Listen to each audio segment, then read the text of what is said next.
South India shopping mall, the wedding మంత్ర, సరికొత్త wedding collection, south India shopping mall.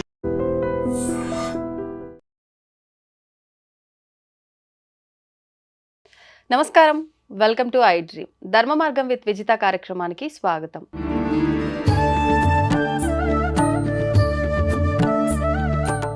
నమస్కారం అండి. మాతృదేవోభవ, పితృదేవోభవ, ఆచార్య దేవోభవ. మనం కొన్ని దేవతా ఫోటోలు చూసినప్పుడు కొన్ని రకాల అక్కడ దృశ్యాలు కనిపిస్తూ ఉంటాయి. అలా తీసుకుంటే నేను కొన్ని చూడడం జరిగింది. అమ్మవారి కాళికామాత పాదాల కింద శివుడు ఉన్నట్టుగా మనకు కనిపిస్తూ ఉంటుంది. అంటే శివుడాజ్ఞ లేనిదే చీమైనా కుట్టదు, ప్రతిదీ మనం ఏం చేసినా అంతా ఆయన కనుసన్నల్లోనే జరుగుతుంది అని చెప్పి. అంటే అమ్మవారి పాదాల కింద ఆయన ఉండటం కూడా అది ఆయన ఆజ్ఞేనా?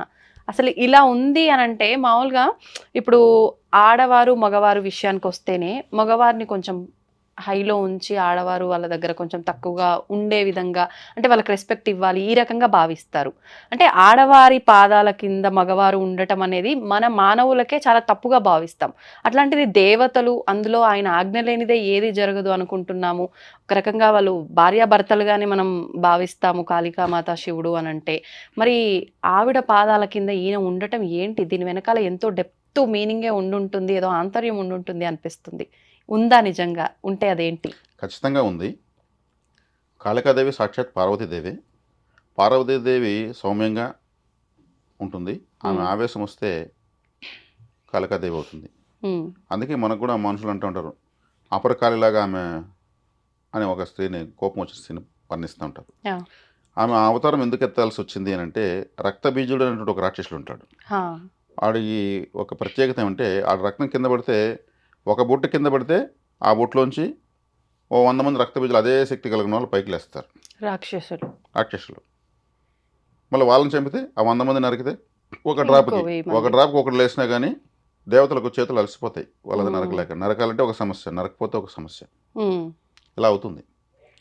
అప్పుడు కాళికాదేవి అవతారంగా అమ్మవారు వచ్చి ఆ రక్తం కింద పడకముందే ఆ తాగేస్తా వస్తుంది.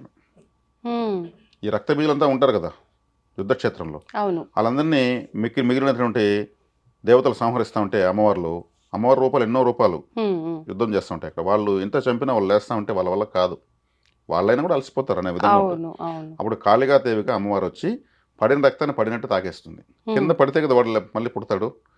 అలా రాక్షసుల రక్తం తాగి ఆమెకు ఒక ఉన్మాదం అయిపోతుంది. రక్తం కదా తాగేస్తూ ఉంది, రాక్షసుడి రక్తం, అదొక కరుడు కట్టిన తీవ్రవాద రక్తం అది.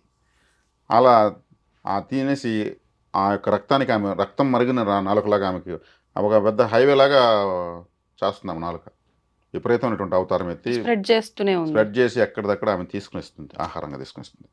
చివరికి ఎవరు ఉండరు, యుద్ధక్షేత్రం మొత్తం తినేస్తుంటుంది. ఈ దేవతలు పడి దేవతలు దూరం అయిపోతారు, ఉంటే మనల్ని కూడా తినేస్తుంది అనేసి ఈమె కంట్రోల్ చేసుకునే స్థితికి వెళ్ళిపోతుంది. ఒక విధమైనటువంటి ఉన్మాద స్థితి, అంటే ఆహాకారాలు చేస్తూ ఆమెకు అంత తీసుకున్నా కానీ ఇంకా ఏదో తినాలనేటువంటి ఉగ్ర రూపం విపరీతమైన ఆమె తన యొక్క స్పృహ కోల్పోయేసి, మనం ఒక కాళికాదేవి ఈ కోపంతో మనము ఇలాంటి వికృతావతారవతి రాక్షసులను చంపాము అని అంతా ఏమి మర్చిపోతుంది.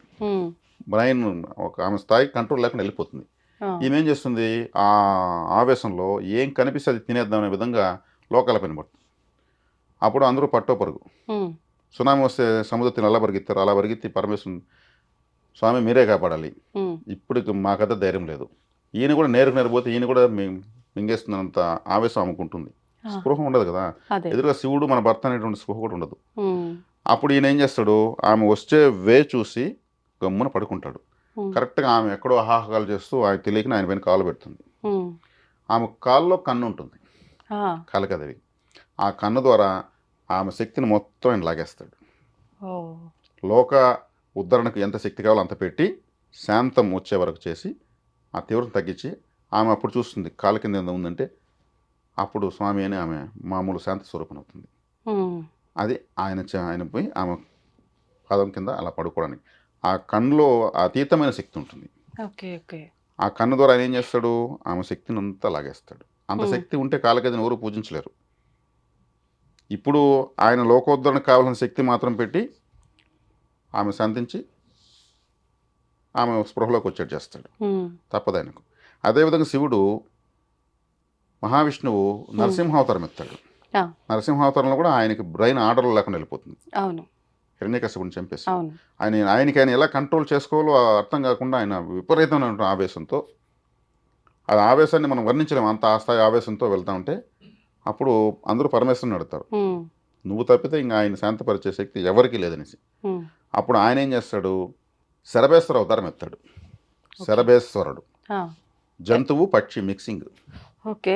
ఆయన జంతువు మనిషి మిక్సింగ్ నరసింహస్వామి. అవును. ఈయన జంతువు పక్షి పక్షి మిక్సింగ్, 2 రెక్కలు ఉంటాయి శరభేశ్వరుడికి. ఉమ్, జంతువులాగా ఉంటాడు.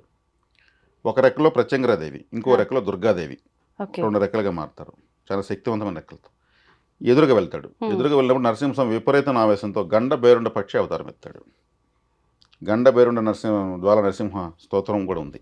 ఉమ్, ఉమ్, ఉమ్, భీకర యుద్ధం జరుగుతుంది ఆ, ఆ గండబెండ పక్షికి శరభేశ్వర అవతారానికి. ఆ, అప్పుడు వీళ్ళు ఆయన్ని మళ్ళీ మన స్థితికి తీసుకురావాలి, మన మనిషిని మన స్థితికి తీసుకురావాలి, మన దేవతని అనేసి వీళ్ళు ఆయనలో ఉన్న శక్తిని మొత్తం కంట్రోల్ చేసేసి స్పృహలోకి తీసుకొస్తారు. అంతేగాని ఇప్పుడు నాకు ఒక డౌట్ అడగాలనిపిస్తుంది. నేను ఇది అడగడం కరెక్ట్ కాదేమో. అంటే దేవతల్ని మనుషులతో పోలుస్తుంది, ఎంత మూర్ఖురాలు అనుకోవచ్చు మన వాళ్ళు కూడా. కానీ ఇప్పుడు మనం కోపం వీటన్నిటిని కంట్రోల్ చేసుకోవాలి, ఓపికతో ఉండాలి అని చెప్పి అంటూ ఉంటారు. దేవతలకే సాక్షాత్తు అది కంట్రోల్ చేసుకోవడం పాసిబుల్ అవ్వక వేరే అంటే దేవుళ్ళు వాళ్ళని కంట్రోల్ చేయడం కోసం ఇంకో అవతారం ఎత్తటము మొత్తానికి ఏదో రకంగా అక్కడ జరిగింది. మరి మానవ మాత్రం మనకు ఎలా సాధ్యపడుతుంది అంటారు ఇదంతా? మనకు సాధ్యపడదు ఆలోచిస్తే, ఉమ్, కానీ మనం అన్వేషిస్తే మనం సాధ్యపడడానికి అనేక మార్గాలు, ఉపాయాలు, చరిత్రలు, ఉమ్. ఉపదేశాలు ఎన్నో ఉన్నాయి. అన్వేషించడం అంటే ఆలోచించడమా? ఆలోచనతో ప్రారంభమవుతుంది ఏదైనా. ఇప్పుడు ఆ సహనాన్నే కోల్పోతాం ఆ సమయంలో. ఆలోచించే అంత ఉంటుందా ఆ టైంలో? ఆ, సహనాన్ని కోల్పోయినప్పుడు మనం దాని యొక్క దుష్పరిణామాన్ని మనం ఎదుర్కొంటాం. ఆవేశం అన్ని విధాలు అనర్థదాయకం. ఉమ్, శ్రీకృష్ణ వారు చెప్పారు భగవద్గీతలో, ఉమ్, ఆవేశం అనేది జ్ఞాపకశక్తి నశింపజేస్తుందని చెప్పేశాడు ఆయన. అయ్యో నాకు ఆవేశం ఐడియా రాలేదు, నేను తొందరపడి చేసేసానంటే జ్ఞాపకశక్తి కోల్పోతారు. ఆవేశం ఎక్కువ వచ్చే కొద్దికి జ్ఞాపకశక్తి కావాలనుకుంటే ఆలోచిస్తారు. అంతే, వాడు తిట్టడు కొట్టడు, ఏం చేయాలో చేసేస్తాడు, వాడు ఆలోచిస్తాడు, ఉమ్, బ్రెయిన్తో కొడతారు. ఇప్పుడు శ్రీకృష్ణుడు శకుని ఇద్దరు మైండ్ గేమ్ ఆడారు మైండ్ గేమ్. పూర్తిగా. అవును. ఫైనల్గా నేను ఆయుధం పట్టును యుద్ధం చేయను అన్నాడు, కానీ యుద్ధం అంతా ఆయన చేశాడు. ఉమ్, ఉమ్, కౌరవులకి పాండవులకి యుద్ధం అవసరమా, వాళ్ళకి ఇచ్చేస్తే పోతున్న లెక్కలు కూడా వచ్చింది అవును. డిస్కషన్స్ ఉద్యోగ పర్వంలో. ఉమ్, కానీ యుద్ధం వాళ్ళకి కాదు అవసరం, శ్రీకృష్ణుడికి అవసరం. శ్రీకృష్ణుడు వద్దుని కన్ఫర్మ్ చేయించాడు. ఉమ్, కన్ఫర్మ్ చేయించి యుద్ధాన్ని నడిపించి అందరికీ మట్టుకు పెట్టేశాడు ఆయన. అంటే మోక్షాన్ని ఇచ్చాడు. ఆ, వీళ్ళంతా కలియుగంలో ఉండకూడదు, ఆయనకే పెద్ద టెన్షన్, వీళ్ళకి కాదు టెన్షన్, ఉమ్, శ్రీకృష్ణుడి వరకు టెన్షన్. ఉమ్, ఆయనతో కూడా యనమనుగురు నరనారాయణులు ఆయనతో శ్రీకృష్ణుడు సమానంగా యుద్ధం చేసే వాళ్ళని కూడా దుర్యోధనకి ఇచ్చేసాడు. సృష్టించారా? ఆ, ఓకే. వాళ్ళు కూడా మోక్షం వేయాలి, తన పక్క పెట్టుకుంటే చంపలేడు. అవును. అటువైపు పెడితే వాళ్ళు అటువైపు వాళ్ళ ద్వారా అంటే ప్రతిదీ ఒక ప్రణాళికే. పూర్తిగా మైండ్ గేమ్, ప్రణాళికే ఉమ్, అది. ఓకే. కాబట్టి ఇక్కడ ఆవేశాన్ని కోల్పోతున్నాము అంటే మనం మన యొక్క మానసిక అదుపును కోల్పోతున్నాం అని అర్థం. ఉమ్, దానికి జరిగిన దానికి తర్వాత అప్పుడు ఇంకా మెచ్యూరిటీ ఎక్కువ అవుతుంది. తప్పు చేసి ఇలా అయింది కదా, ఇంక ఫ్యూచర్లో చేయకూడదు, ఆ మెచ్యూరిటీ వస్తుంది. అవును. Mistakes are increase your talent, mistakes are increase your future. అవును. తప్పు చేయకపోతే వాడు జడ పదార్థమే. ఏ తప్పు చేయదు, క్రమశిక్షణ అంటే క్రమంగా శిక్షించుకోవడం అర్థం. ఉమ్, ఉమ్, కాబట్టి ఇక్కడ సమయ సందర్భాన్ని బట్టి లైఫ్ అంటే ఒక లాజిక్, ఆ లాజిక్ ఏంటో ఏదైనా ఆలోచిస్తే అర్థమవుతుంది, దాని ప్రకారం వెళ్ళగలిగితే అద్భుతంగా ఉంటుంది. ఉమ్, సమస్యలు రావాలా, రాకపోతే దురదృష్టమే. ఓకే. ఏ సమస్య లేనివాడు అదే పెద్ద సమస్య. ఇప్పుడు మీరు చెప్పిన అంటే ఈ ఉదాహరణ తీసుకొని కూడా ఇప్పుడు మీరు ఇంత వివరణ ఇస్తే అర్థమైంది ఎందుకు అమ్మవారి పాదాల కింద స్వామివారు ఉన్నారు అని చెప్పి. కానీ అది అంటే ఈ జనరేషన్ వాళ్ళు తీసుకోవటం దాన్ని ఇంకొక రకంగా వాళ్ళకు అనువుగా ఉండే విధంగా తీసుకుంటారు. అంటే ఆవిడ పాదాల కింద ఉన్నారు అని అంటే మనం ఎలా అయినా ఉండొచ్చు అనే ఒక ఆలోచన చాలా వరకు వస్తుంది కదా. అంటే మనం ఏదైనా ఆలోచించే ముందు వాస్తవం తెలుసుకొని చేస్తే బాగుంటుంది. నన్ను డీకోడ్ చేసుకోవాలి దాన్ని. పార్వతీదేవి అడిగింది శివుడిని, ఉమ్, స్వామి నేను ఎన్నో అవతారాలు ఎత్తాను, ఉమ్, మనం అదే దంపతులకు అందరూ మనల్ని అన్ని లోకాలు పూజిస్తారు, నేను ఏ అవతారంలో ఉంటే నేను ఎక్కువ నచ్చుతాను అని అడిగిందంట ఆ, పరమేశ్వరుని భర్తను. నువ్వు కాళీ అవతారంలో ఉంటే నాకు చాలా ఇష్టం అన్నాడంట. అదేందండి అది, అస్సలు అంత వికృతంగా నేను ఏ అవతారంలో ఉండను, ఉమ్, అంత నల్లగా అంత భీకరమైన శబ్దాలు, ఉగ్రంగా, ఉమ్, ఎవరో భయపడిపోతారు, ఆ అవతారం నేను ఎట్లా నచ్చుతానంటే లోకోద్ధరణ కోసం నువ్వు నీ ఆవేశంలో ఉన్న అందం నాకు మాత్రమే తెలుసునంట ఆయన. ఆ, నువ్వు ఎవరికి లోకాన్ని ఉద్ధరించడం కోసం ఆ స్థాయి అవతరణని తీసుకొచ్చావు. హ్మ్. అప్పుడు నీ యొక్క బాధ్యతాయుతమైనటువంటి నీ ముఖవర్చస్సు నాకు చాలా ఇష్టము అన్ని అవతరాలకి. అందుకే ఆమె దశమహావిద్యలో మొదటి దేవత కాళీతో కాళీ. స్టార్ట్ అవుతుంది. ఓకే. అంత గొప్ప అవతారం కాళీ అవతారం. హ్మ్. ఆమె కూడా ఇక్కడ శివుడు నన్ను చూసుకోదు, హ్మ్. కానీ ఆయన బాధ్యత, ఆమె యొక్క శక్తి, ఈ స్థాయి శక్తిని భరించే సామర్థ్యం సమస్త లోకాలకు లేదు. హ్మ్. ఆ శక్తిని మనం స్వీకరించాల్సిందని ఆయన అలా పడుకొని ఆ కన్నులోంచి తీసుకునేస్తాడు. ఓకే. ఓకే. మనం ఇలాంటివన్నీ వింటుంటే మంచి మంచి మన లైఫ్‌కి సంబంధించిన కొన్ని విషయాలు దాంట్లోంచి తెలియకుండానే అర్థమైపోతుంటాయి. అర్థమైపోతాయి. నిజంగా చాలా బాగుందండి. నేనైతే ఈ టాపిక్‌కి ఫుల్ హ్యాపీ. అంటే ఒక తెలియని విషయం తెలుసుకుంటే ఆ హ్యాపీనెస్ ఉంటది గదా! నాకైతే ఆ ఫీలింగ్ వచ్చింది నిజంగా ఈ టాపిక్ అయిపోయేసరికి. ధన్యవాదాలండి. ధన్యవాదాలు. దీన్ని తవ్వండి, తవ్వుతూనే శివలింగం. పరమాత్మకు జీవా సరే దాన్ని అట్లా కప్పేసేయండి, చూపించదండి. Krishna is there. మూర్తి పూజ కాదు, సాక్షాత్ బ్రజేంద్ర నందన భగవాన్ ఉన్నారు మూర్తిలో.